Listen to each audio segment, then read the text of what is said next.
It's a Tuesday episode of Locked On Grizzlies. Ja Morant is going to have the best season of his NBA career. Brandon Clark or Santi Aldama is going to have to start next to Jaren Jackson Jr. Which one should it be to begin the season? And Kentavious Caldwell-Pope, not discussed much. What is going to be the best use of him in this Grizzlies scheme and system moving forward? It's a Tuesday episode of Locked On Grizzlies. Let's lock in.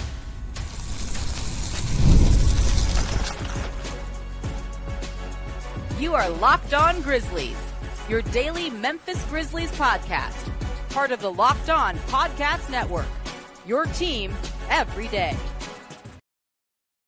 Hello, everybody. My name is Joe Mullinax, and I am your host for this Tuesday edition of Locked On Grizzlies. No DeMichael Cole of the Memphis Commercial Appeal with me on this particular episode. As we say every once in a while, life happens, those sorts of things. DeMichael will be back with us on tomorrow's show. Today's episode of Locked On Grizzlies is brought to you by FanDuel. Right now, new customers can bet just $5, and if your bet wins, you'll get $300 in bonus bets to use across the app. Download the app today. We're free and available wherever you get podcasts. As proud members of the Locked On Podcast Network, your team each and every single day. Like, comment, rate, review, subscribe.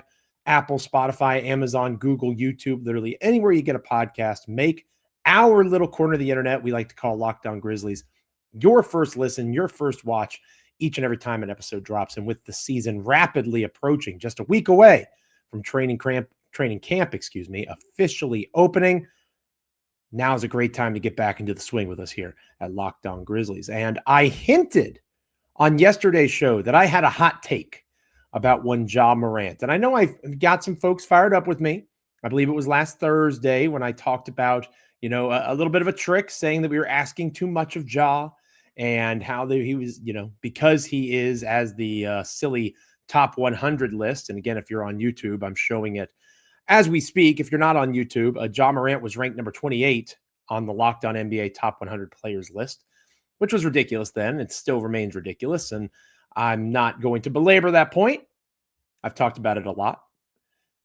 But I wanted to play into that a little bit, have a little bit of fun. Today, I am 100% serious. This is not a bit. This is not a joke. This is truly how I feel about Ja Morant heading into 2025-2026 NBA season. I believe this is going to be the best season of Ja Morant's career. And I believe he will be in the top 10, if not top 5 in MVP voting. For two reasons. One, opportunity. And two, availability. Those are the two, in my mind, most logical arguments to make for Ja Morant making a leap into second and perhaps even first team All-NBA consideration. The opportunity piece comes twofold. Number one, Desmond Bane is no longer a member of the Memphis Grizzlies. If you follow the NBA, especially the Grizzlies at large, you understand that to be true. Desmond Bane has been traded to the Orlando Magic. That happened a few months ago. And now the Grizzlies are in a world where instead of 3 top 50 players in the league on their roster, they have 2. They're potentially deeper. They've theoretically replaced Bane with Ty Jerome, Kentavious Caldwell-Pope, the ability to re-sign Santi Aldama, have Jaren Jackson Jr. long-term on a much bigger contract. The financial flexibility and the additional draft capital make the Grizzlies more able to build around Ja and Jaren Jackson Jr. in the years to come. So Ja Morant is going to have a chance to take on more usage, more scoring load, more importance to the Grizzlies offense than he has in some time, since perhaps dating back to his rookie campaign. Because we have to remember, Desmond Bane was drafted in the 2020 NBA draft. And Dez was not Dez as a rookie. Ja Morant was Ja Morant almost by that point. So while Bane was an ideal backcourt partner for Ja, in terms of his shooting, in terms of his ability to create for himself later on in their partnership, there's no denying that that is going to take some adjustment. But if there were any players in the NBA that I would be willing to bet on being able to make that adjustment and then some because of their own individual skill, it's Ja Morant. The elite athleticism that he still has, the elite handle that he has. He's one of the best ball handlers in the NBA. He's obviously one of the fastest with the ball in his hands. And that skill directly connects and correlates to opportunity to score the ball in the NBA. Another reason that he has an opportunity to be among the top 10 or so players in the league in all NBA voting is because of guys that aren't going to be there, right? Joel Embiid, almost certainly not going to be in that mix. Jason Tatum, Tyrese Halliburton, multiple stars out for most of, if not all of the season. Kyrie Irving's in that boat too. And I know what some of you are thinking. Joe, you're delusional. Ja Morant is also going to miss lots of games. He has only played more than 65 games once in his entire career in any given season. And that all may well be true. But I do believe that there is a greater sense of urgency now for Ja than there has been in some time, because of the fact that so much change has come to the Memphis Grizzlies. We talked about that a little bit on yesterday's show with DeMichael. Tuomas Isalo entering his first training camp. We have no idea what to truly expect because Isalo hasn't had an NBA training camp yet. He was landing the plane last year. You can't really judge him based off of what we saw there. We have no idea what this team with this level of talent in Ja and Jaren is going to look like without Desmond Bane, because their progression, their growth, their development has come almost in lockstep. Ja was the rookie of the year, obviously, without Dez, but other improvements in Morant's game came with Desmond Bane in the fold. So what will the team be? We're not sure. And I think that that can spark something in an athlete. It can lead a player like Ja Morant, who has the talent and the skill and everything in the world in front of him, to be able to do things that haven't been done by him or a Grizzlies player, period.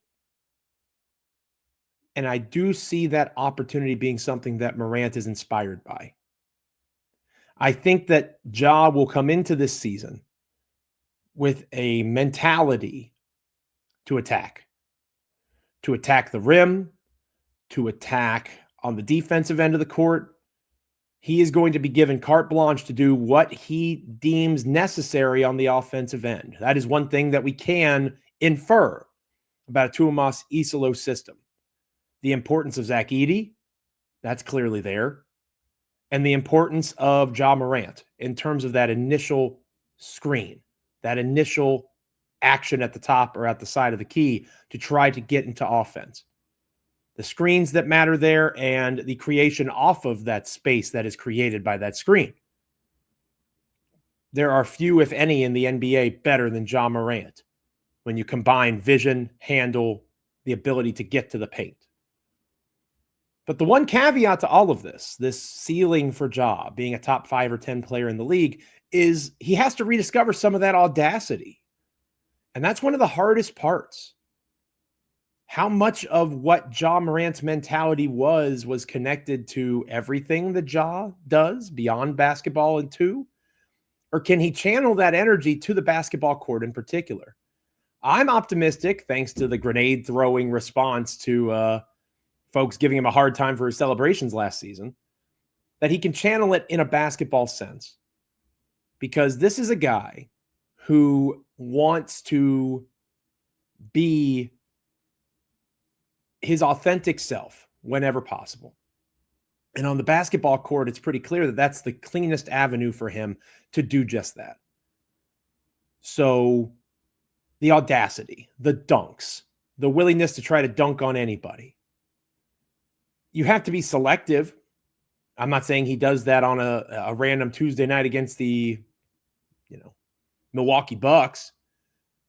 But I do think there needs to be times where messages are sent in terms of how he attacks the lane.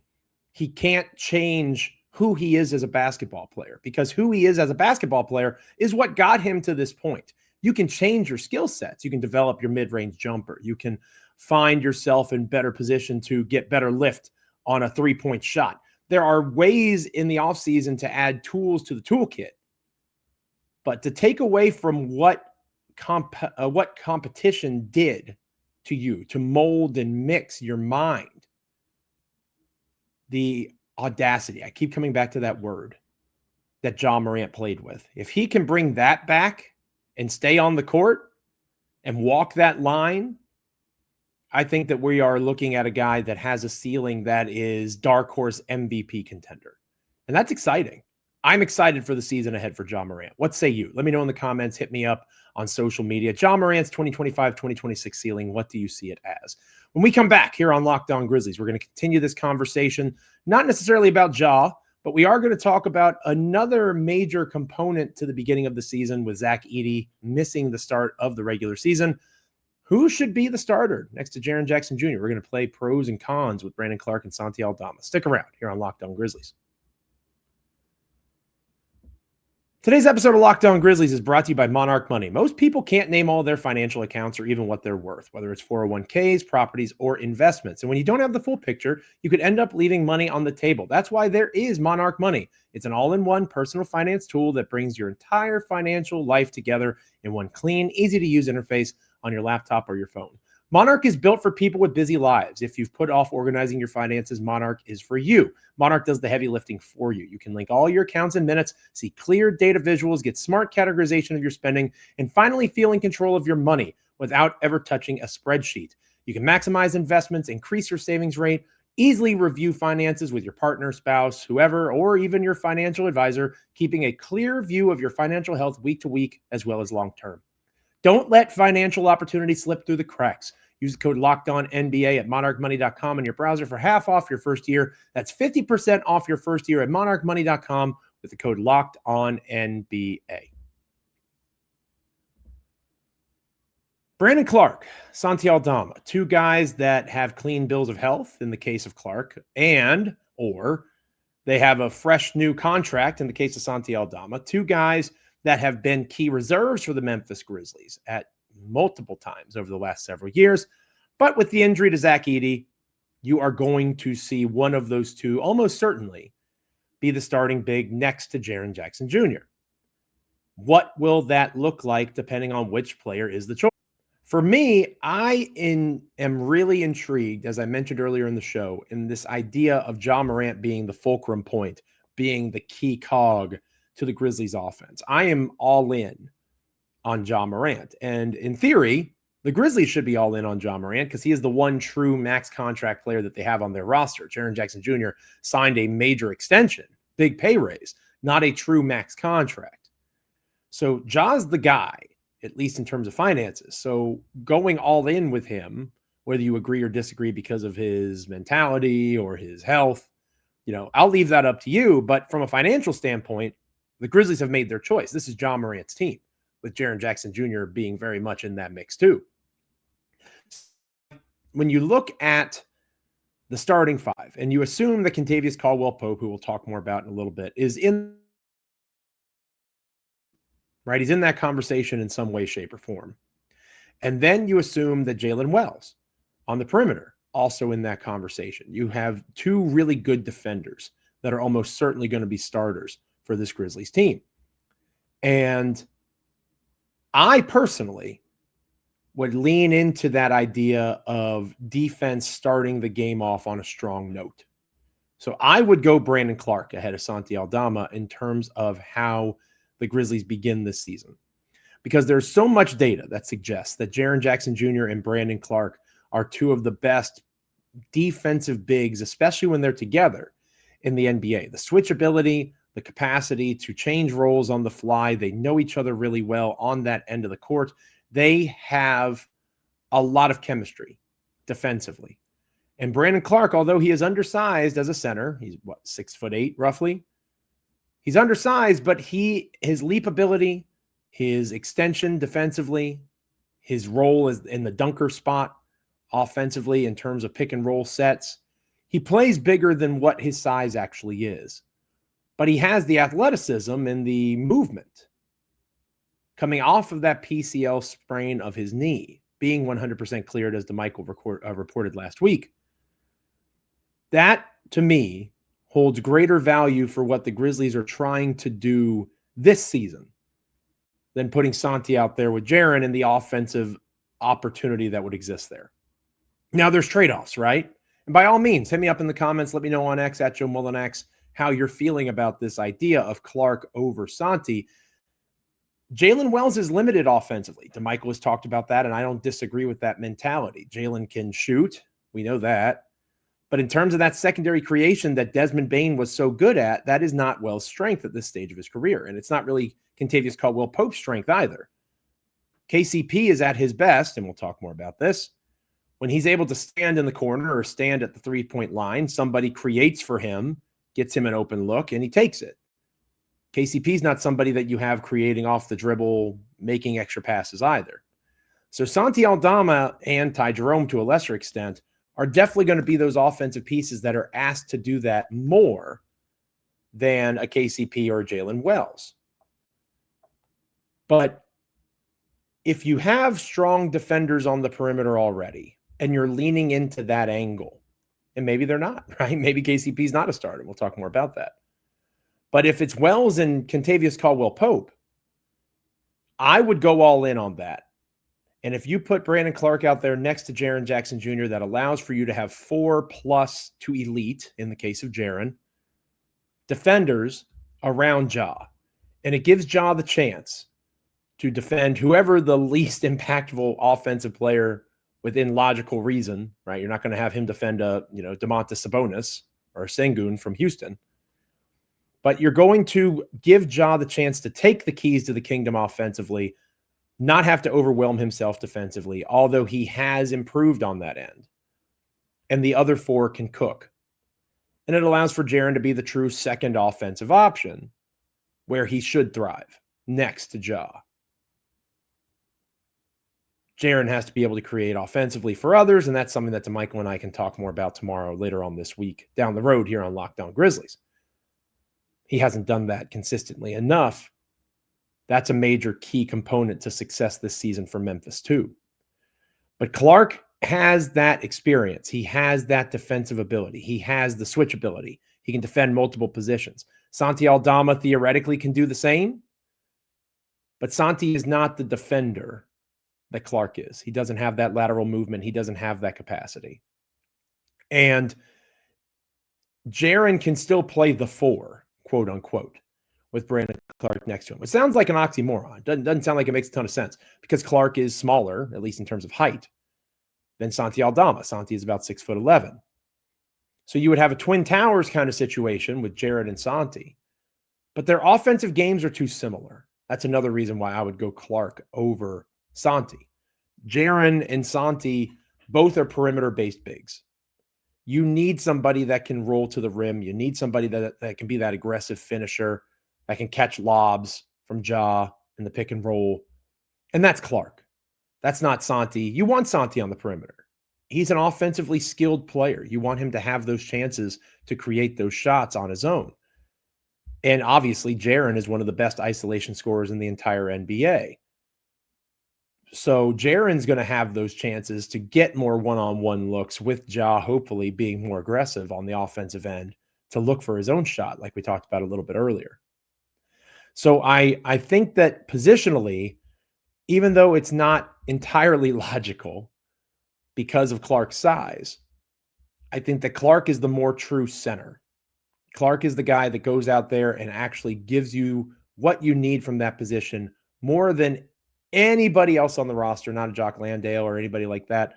I think Clark, if healthy, gives you enough defensive versatility plus enough as a role man in the offense.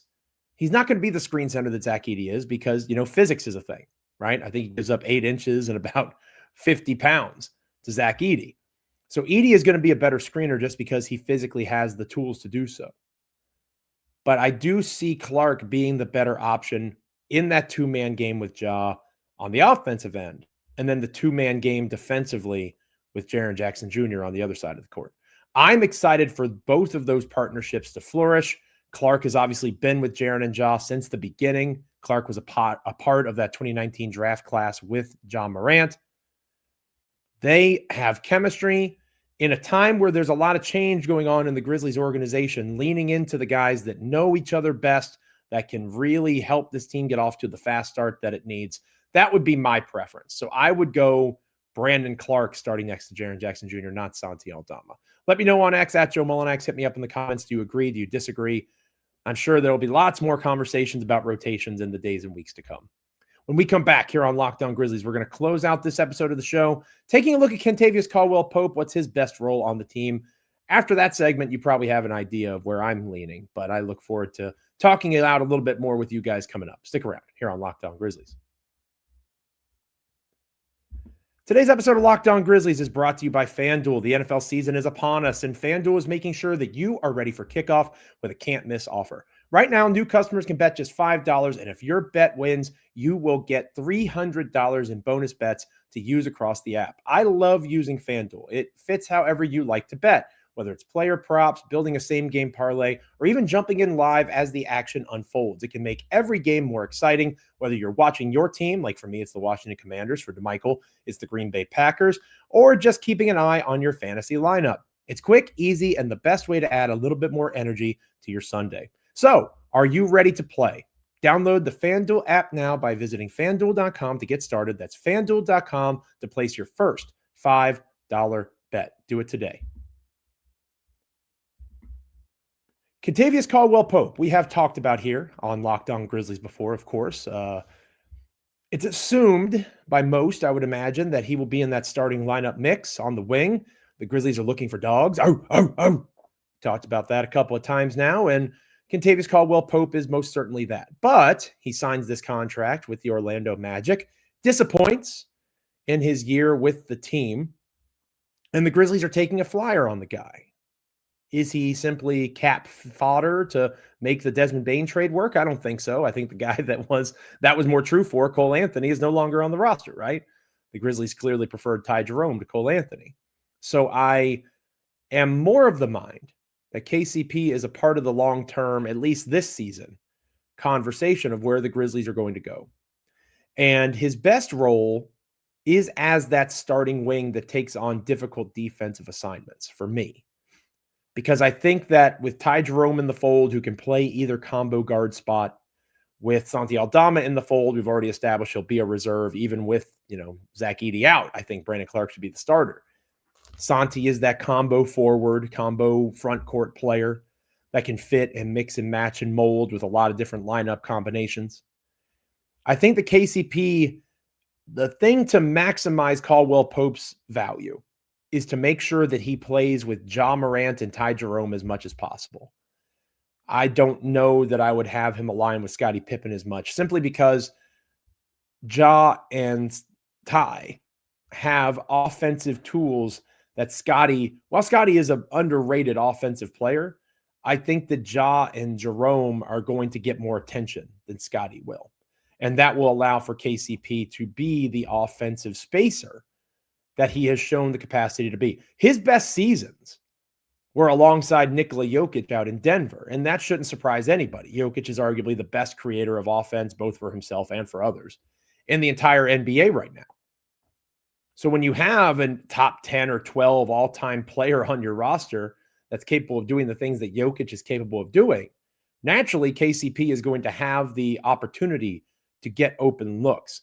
Ja is not Jokic. Ty Jerome is most certainly not Jokic.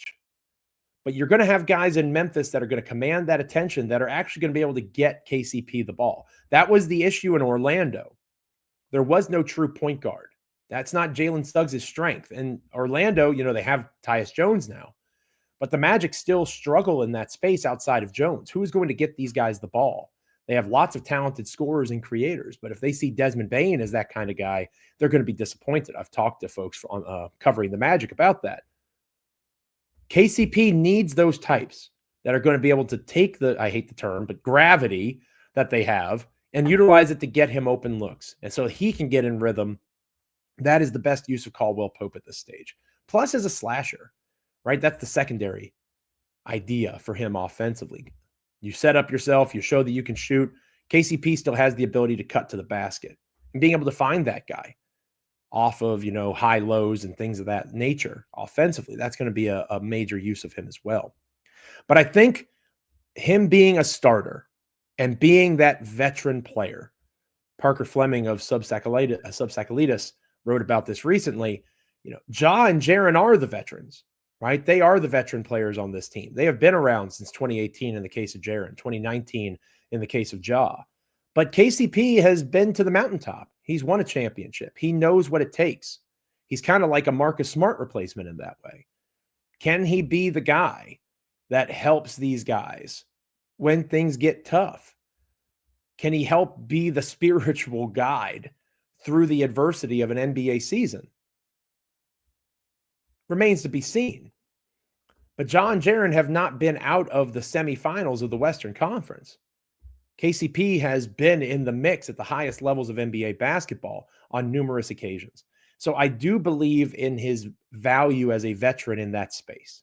And I think having him out there as a starter, playing 25 to 27 minutes a night, because you got to remember, you got Gigi Jackson. You've got Vince Williams Jr. You've got Cedric Coward.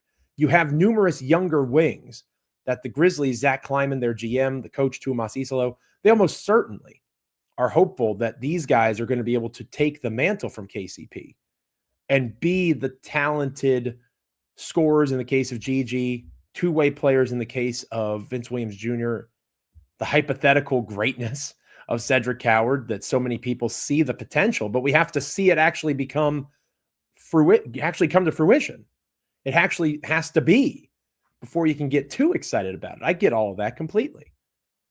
But the Grizzlies have numerous young wings that they're hoping at least one of them is going to pop. They're hoping that somebody's going to be in that moment to compete. So whether it's with him in that veteran role, being a guide to the team, whether it's him eventually becoming a reserve as Cedric Coward or Gigi Jackson or Vince Williams Jr.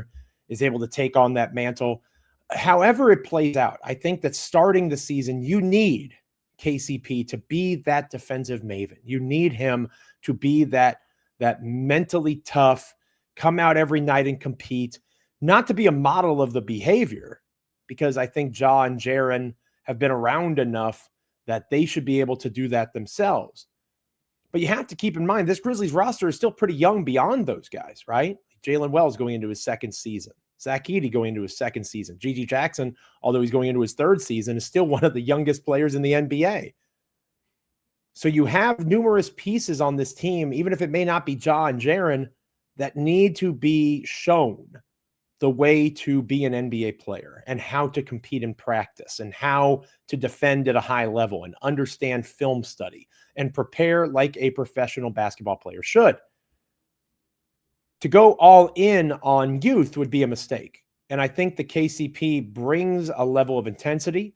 I think that he brings an experience that only success, only achieving at the highest possible mountaintop that the NBA provides, that adds credibility when he says something about what's happening in practice or how to respond in a tough situation in a game. Players listen to that. And Tuomas Isalo, as he embarks on his first full NBA season as a head coach, he needs players like that to be able to echo what he says. Because coming from a coach, maybe it falls on deaf ears every once in a while. Talking from somebody like Kentavious Caldwell-Pope, it's going to be a little bit different. Thank you so much for being with me on this edition of Locked On Grizzlies. It is much appreciated. The Locked On NBA Top 100 is here, voted on by the NBA host of the Locked On Podcast Network. Our Top 100 was formed by experts that cover these teams and players every day. You can find the full list on Locked On Sports Today on YouTube or wherever you get your podcasts. Again, I've already given my reaction plenty of times. Certainly not going to continue that energy much moving forward. But we will have HP Basketball, Mr. Matt Moore himself. He'll join us on a future episode to talk about why the hosts of Locked On NBA podcast should feel bad about putting Ja Morant at 28 in particular on their rankings.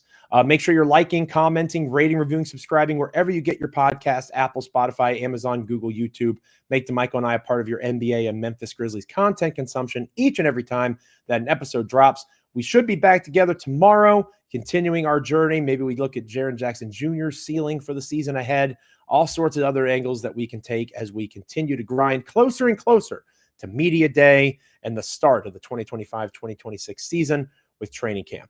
Thank you so much for being with me on this edition of the show. It is much appreciated. Until next time, stay locked in. Apple, Spotify, Google, YouTube, Amazon, wherever you get podcasts, we're free and available. Have a good rest of your Tuesday. We'll catch you next time. See you.